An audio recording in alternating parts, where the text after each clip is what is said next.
any further. Oh, man.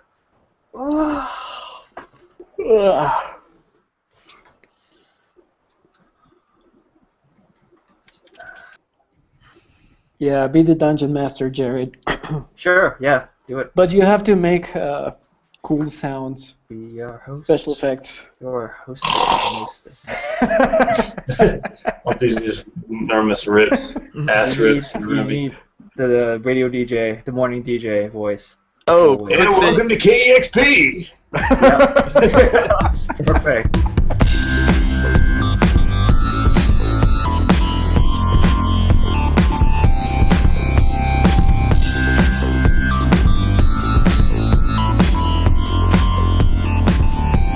And what do we have to do in Galactic Princess? Looks like Justin.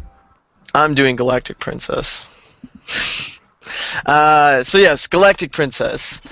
This, if you are familiar with Firefly or the movie Serenity, then you pretty much know the premise here. You've got a galactic police force is out in the universe kind of pushing their agenda, but you are a space pirate captain, and you start with your simple modular ship, and you can collect a crew and explore a 2D pixel art sort of open world outer space area, and you'll primarily be attacking other ships with a variety of artillery, and then you can board the enemy vessels with your crew, loot their cargo. You can even actually enslave the enemy AI characters, and then you do all this to improve your own ship, the exterior and the interior, and your crew.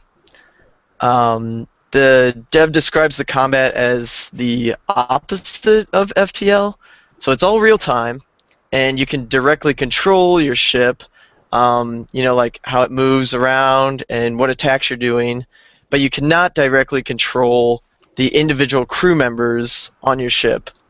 But you can pause the game at any time to change your tactics up and give different tactical orders. So it's kind of got a bit of a RTS gameplay in there as well.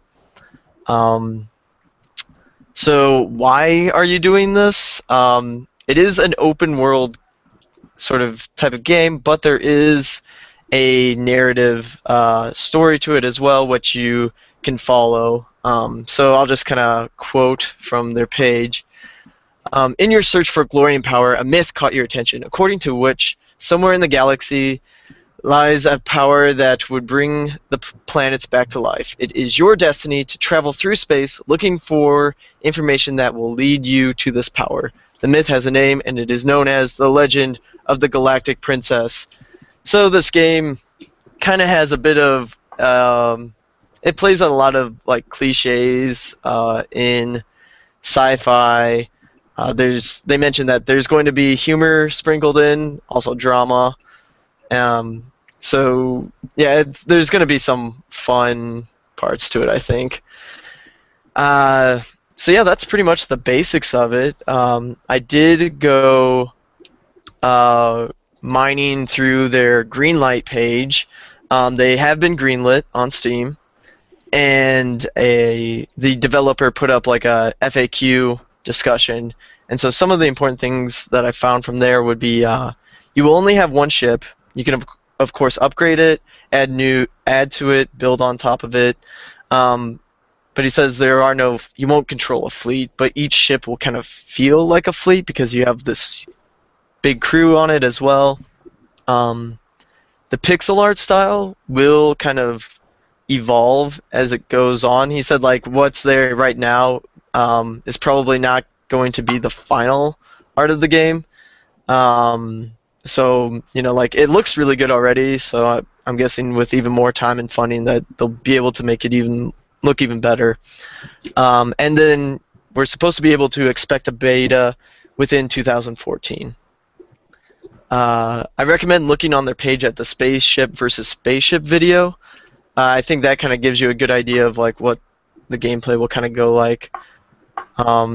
At first, I was sort of not psyched about this game because it looked like your ships are just very modular looking. All the rooms look like they're just like these same cubes, just stacked however you want to build it. And all the rooms looked exactly the same. But then in some of the other images and videos, it looked like that was maybe just kind of like a quick demonstration of showing how you can customize and build your ship. But actually each room does look quite unique and actually has different consoles on it. And those consoles are basically your HUD for the game. So the consoles on the ship will show like how much energy you have or oxygen levels and all that type of stuff that's important to keep track of. I could go into some more detail about the game, but I'll throw it to you guys and maybe get back to some of those details in a bit. So, one last thing is that this does end on March 16th, so it's coming up fast. So hopefully we can get this video out quick. And you can basically get a copy for $15 for the Kickstarter. And it's being made in Paris. So, what do you guys think? Pass. Next. No, before I say pass. I actually like the art style in this game. I don't know why. It's not like my type of art style, but somehow it feels like it fits the theme and the environment and everything. And I guess I'm still not sure what will I be doing as a player, other than building my spaceship with this kind of room blocks and putting the thrusters whatever you want to. Mm-hmm. So, well, actually, the position you put thrusters on matters because that will actually affect how you can maneuver your ship and how maneuverable it is. So there's some strategy to that. Other things are you are doing like trading. You can trade like items that you loot from other ships or that you can gather from other ways as well. Finding new crew members and things like that. It's like internal and external ship design. Yeah. So the external stuff is more, like your lasers, your antimatter charges. You've got defenses, and one of the defenses is called Time Bender. I'm not really sure what that is, but it sounds cool. And then there's like sensors and shields and engines. Come on. Time, good. Yeah. Bender, better. and they also have lightsabers. I mean, there's a lot of really cool things for Star Wars fans, and one of the guys even looks like Han Solo. So yeah, it feels like when you're controlling the spaceship and fighting that way, it's kind of more like a action game. But then when you're actually using your crew, it's kind of an RTS feel because you're moving them around, giving them different orders.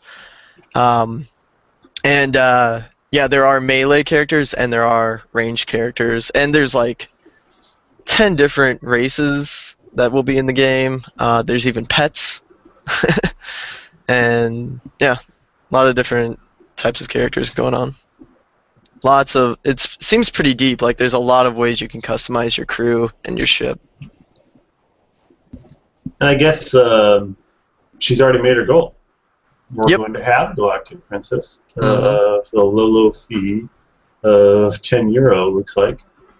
$16 USD. And I guess my favorite part about this is I like the artwork. I've only played a few, 2 or 3 games with this style of art, and then kind of where they're going with it, and a variety of game backgrounds, with the RTS, a little bit of RPG, a little bit of exploration. We've got quite a bit going on. I guess my favorite part about this entire Kickstarter is the rewards, and I giggle and like a little schoolgirl when I can have physical rewards from any kind of Kickstarter.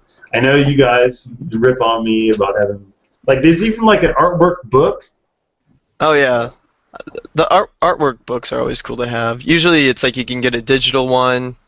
A lot of times around if you do like a $30 investment, but if you want the actual book, that can maybe cost more to like $60. But yeah, art books are fun.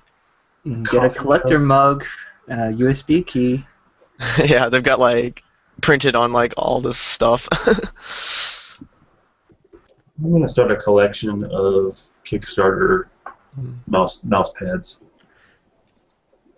One other thing I like a lot, and this is just a nice small detail, is there's reflections. Like it shows like the characters walking, and then Oh, like you yes. can see a reflection of them on like the floor. So it's like a very shiny floor.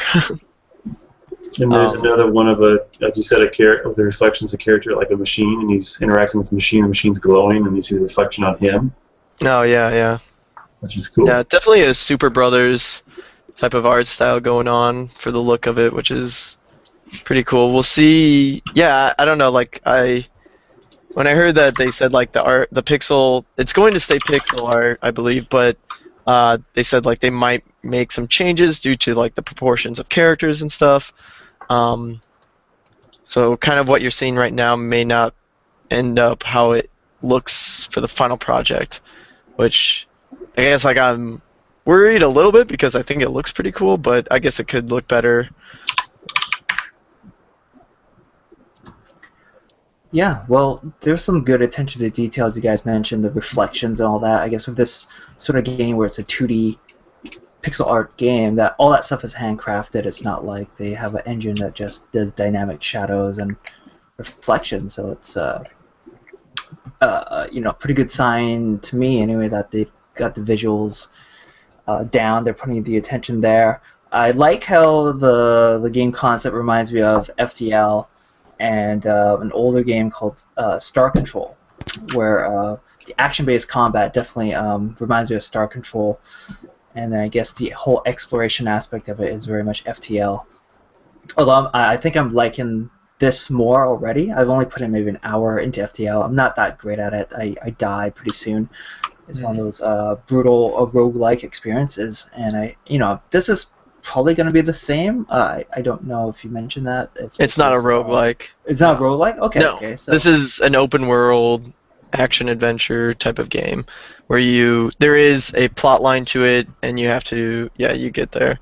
So yeah, I assume you don't have to do it all in one run, but that's just kind of what I've pieced together from the discussions on Greenlight. that's nice.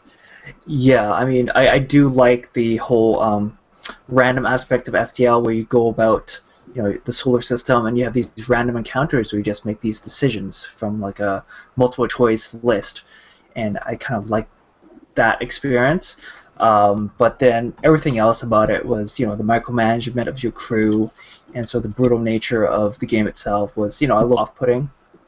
I can totally understand why people will love it, and it's a game that I definitely want to play more of. But this looks more sort of like up my alley, where it's more about customization. It's more action-based combat, so you're more kind of like, it's less about just like a turn-based. You pick a place to shoot and see if you hit it. It's just more active and interesting. Overall, it's got more charm with the references to Star Wars and things like that. So I definitely think they're on the right track. I'm not surprised that they've already reached funding, and I hope that they can get more money and make it the best game that they can. And the last challenge about this game is what the hell is going on in this scene? Okay, so we've got a bleeding dude with stuff coming out of him. We've got this guy just looking at him.